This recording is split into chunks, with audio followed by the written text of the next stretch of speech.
Bienvenue dans cette vidéo consacrée à la préparation au concours. Aujourd'hui, on va présenter une astuce qui est efficace dans des cas particuliers, surtout quand on a un ensemble d'objets mathématiques qui a les mêmes caractéristiques et qui convergent vers le même résultat.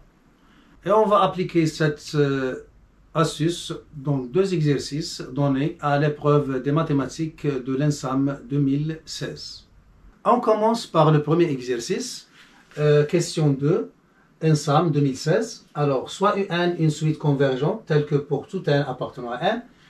UN, le terme général, est toujours comprise strictement entre 1 demi et 1. Alors, on considère la suite xn, telle que x0 égale à u0, et quel que soit n appartenant à n, xn plus 1, elle est définie en fonction de la suite UN qui a des caractéristiques, c'est-à-dire les convergentes, et les termes sont bornés par 1 demi et 1.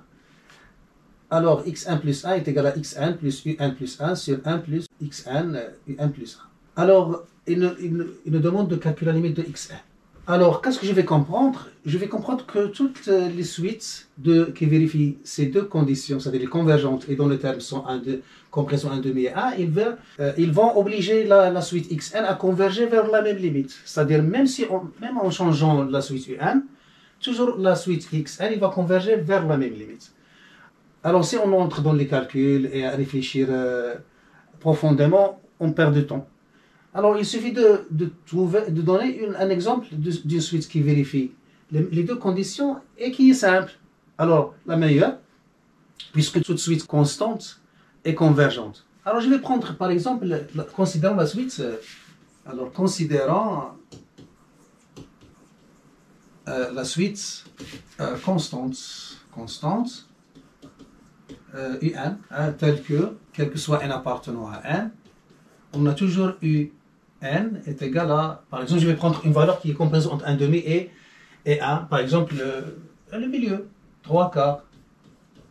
Alors, et je vais trouver qu'est-ce qui se passe pour la suite. Alors qu'est-ce qu'on a? Par suite, dans ce cas,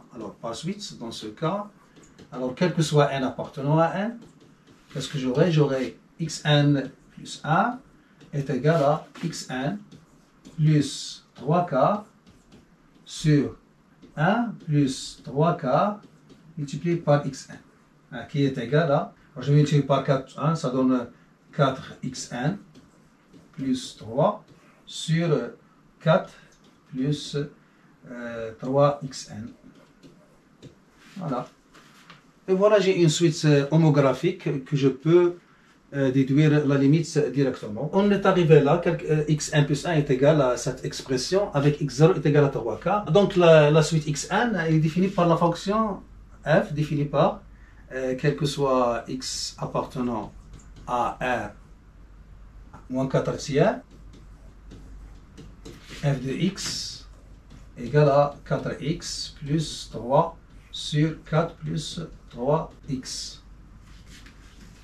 Alors, si xn est convergente, alors il converge vers L, tel que f de L égale à L. Et donc, on peut faire un schéma. Donc, la courbe de C de F, alors C de F est une hyperbole de centre, alors de centre oméga, donc c'est moins 4 tiers. Donc, c'est moins D sur C. Et 4 sur 3, donc 4 tiers. Et l'asymptote, voilà des choses qu'il faut connaître. Et l'asymptote, d'équation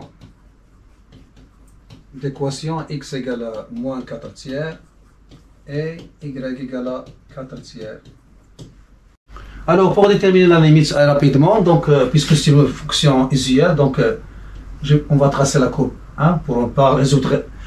Montrer qu'il est convergent, résoudre l'équation, donc voilà 1, donc 4 tiers, voilà 2, donc 4 tiers, donc le 1 tiers, voilà, donc l'asymptote horizontale, donc ça c'est 4 tiers, et moins, donc voilà moins 1, donc moins 2, moins 1, donc l'asymptote x égale à moins 4 tiers.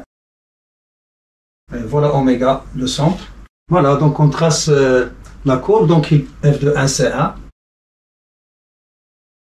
f de moins 1, c'est moins 1. Voilà, f de 0, c'est 3k. f de 0, c'est 3k. Voilà, c'est 0. Maintenant, on trace la courbe. Donc, de l'asymptote à l'asymptote. Donc, c'est de l'asymptote à l'asymptote. Voilà.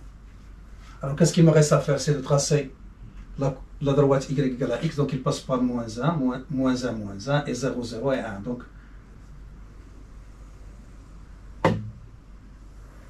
Donc ça, c'est y égale à x. Alors, commençons par 3 quarts, le premier terme. Donc, 3 quarts. Voilà, c'est égal à x0. Alors, je vais vers la courbe. Je me dirige vers l'axe y égale à x. Je me dirige vers la courbe et ainsi. Donc, il se dirige vers ça. Donc, l'abscisse, c'est 1. Donc, la limite, c'est 1. Et je viens ici et j'écris que la limite, c'est 1. Et j'ai répondu à la question. Voilà. Voilà une idée qui peut servir. Alors maintenant, on arrive à la seconde question. Toujours Ensam 2016, la question 6. Alors, la question 6, qu'est-ce qu'il dit? Soit P, un polynôme à coefficient strictement positif, calculé Q6 qui est égal à la limite, quand x tend vers plus l'infini, de la partie entière de P de x sur P de la partie entière de x. Alors, le résultat, c'est une limite. Alors, qu'est-ce que je vais comprendre? Je vais comprendre que chaque fois que je vais prendre un polynôme à coefficient positif, strictement positif, et je calcule cette limite, il va donner la même limite. C'est-à-dire, un ensemble d'objets mathématiques qui sont les polynômes, ils ont une caractéristique commune qui sont à coefficient strictement positif. Quand je calcule cette limite, ils vont donner la même limite. Alors, je vais prendre un exemple pour ne pas entrer dans les détails. Parce que si j'entre dans les détails, qu'est-ce que je vais encadrer P de x et jouer sur la monotonie de P de x et ainsi de suite. Alors, qu'est-ce que je vais faire, hein? Alors, je vais prendre, soit P de x égale à x. Je peux même prendre un polynôme constant. Mais c'est la même chose, il va donner si je prends x carré, je serai obligé de faire un encadrement. Mais regardez, P de x égale à x, il donne le résultat direct. Alors, qu'est-ce que je vais avoir? Alors, on a E de P de x égale à quoi? Est égal à E de x. Alors, puisque P de x, c'est x. Et P de E de x, alors puisque P de x égale à x, donc P de E de x égale à E de x. Alors, qu'est-ce que je vais conclure? Donc, limite quand x tend vers plus l'infini de E de P de x sur P de E de x est égal à E de x sur x qui est égal à 1. Donc il ne va pas changer. Donc qu'est-ce que je vais avoir là? Donc je vais déduire que là c'est 1. C'est-à-dire la limite c'est 1. Voilà. Donc voilà une assise qui peut être utile dans des cas particuliers. Voilà, on s'arrête là. J'espère que vous avez tiré profit. Je vous donne rendez-vous dans une autre vidéo si notre créateur le permet.